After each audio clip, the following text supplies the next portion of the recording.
Welcome back to Bazooka Kickboxing and MMA. Today's episode, powered by HAYABUSA, is all about the good, the bad, the ugly of the calf kick.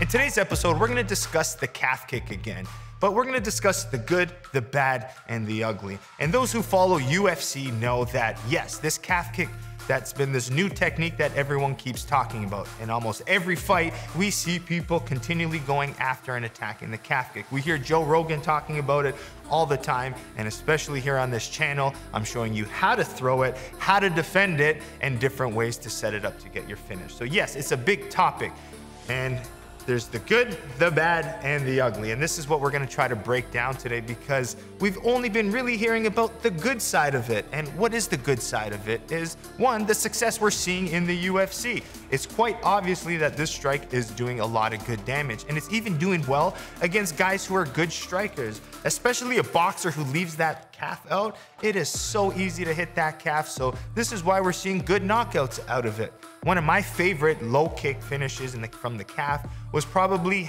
Cejudo beating Dominic Cruz. Used good feints, was able to chop the leg, and we've seen him get a great finish. So we've seen the good of it. We've seen the knockouts. We've seen, everyone using it to set it up. Now, what is the bad side of it? Well, the main bad side is it's getting annoying to keep talking about it. That is a very bad side because now all the attention of the fighters, the coaches, and everything is going towards calf kick, calf kick, calf kick, which brings us into the ugly side of it.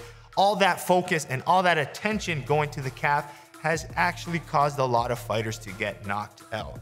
If you watch this past few UFCs, if you're going in and you're not using good timing and good setup, you can get countered really easy at going after that leg. So if I'm fighting someone who I know is going to attack my calf, I'm gonna go into this fight with a strategy and a game plan that's gonna let me attack the leg. I will probably leave my calf basically on a platter for them to attack.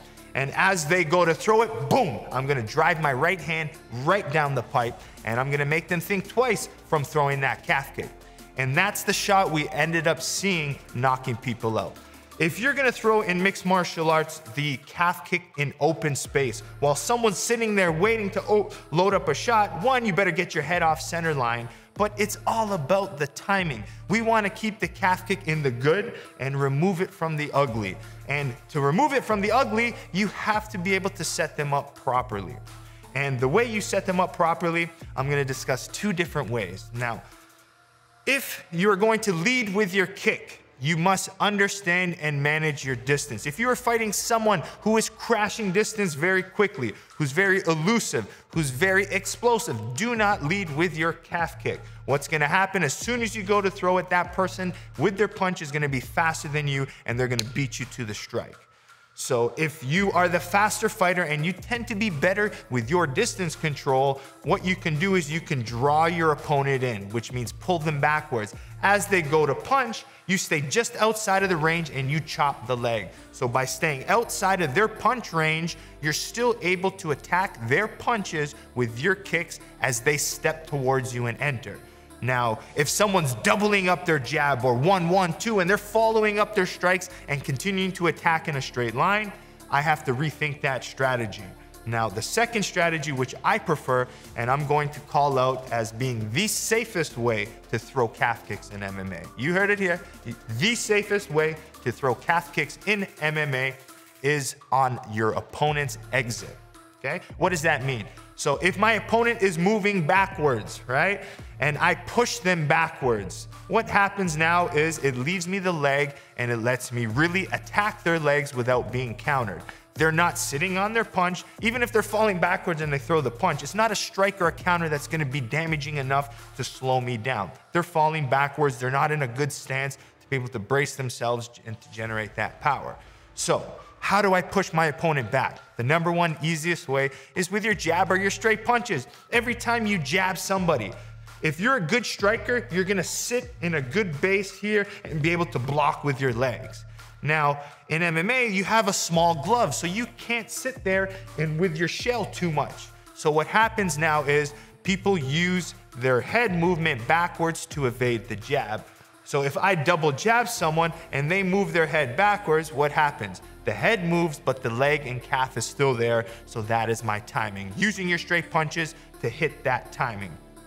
Now, eventually, they're gonna understand that timing, that, hey, every time he jabs, he follows with a kick. Basic combinations. So another attack, which is the more strategic way, is using the push-off attack. So what's gonna happen now is I intentionally get into the clinch because I know they're trying to bomb punches on me, right? So every time I throw my kick, the counter punch is coming. So what do? By closing my distance and entering safe into my clinches, I can control their hands, which means they can't box me. Now from this position, I give them a little push-up. Boxing style might be a little shoulder bump. Muay Thai style, boom, I use the shield bump, all right?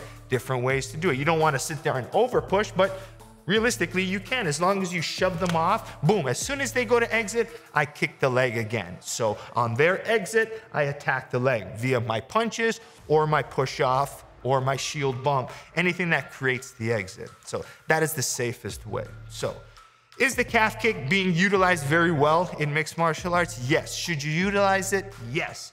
But you do have to understand there is a downside. And now if I'm a fighter, right, I am a coach, right, and I know that this strike is being used in all of these fights. Now, the smart way to do it is, yes, work it so you can do it on your opponent, but just be a little bit smarter. Try to be one step ahead. Be the chess player, you know, be the master and understand that I have to now work specific counters to the calf kick, right? I need to learn how to evade them. And we all learned, okay, the number one way everyone talks about turning your toe out, yes.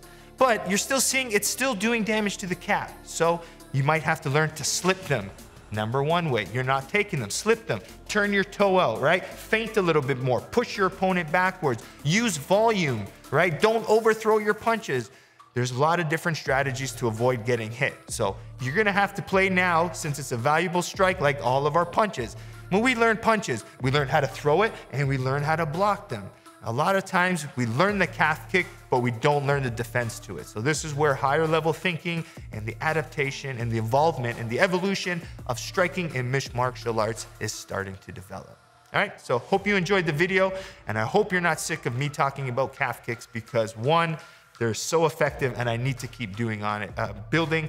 And as a coach and as a student of the game, you gotta be paying very close attention. All right, so make sure you check out HAYABUSAfight.com to check out all my Hayabusa gear, their T3 lines from their shin guards to the boxing glove are my personal favorite. The other channel sponsor, Perfect Sports Nutrition. Use code Bazooka20 in the link below to get all your supplements. Lately, their pre-workout has been my favorite. That blue raspberry is addicting. And you can get all your Bazooka stuff at bazookashop.com. Support the channel by going there. Share with your friends, like, subscribe, notification bells. You know the routine, and we'll see you next time here at Bazooka Kickboxing and MMA.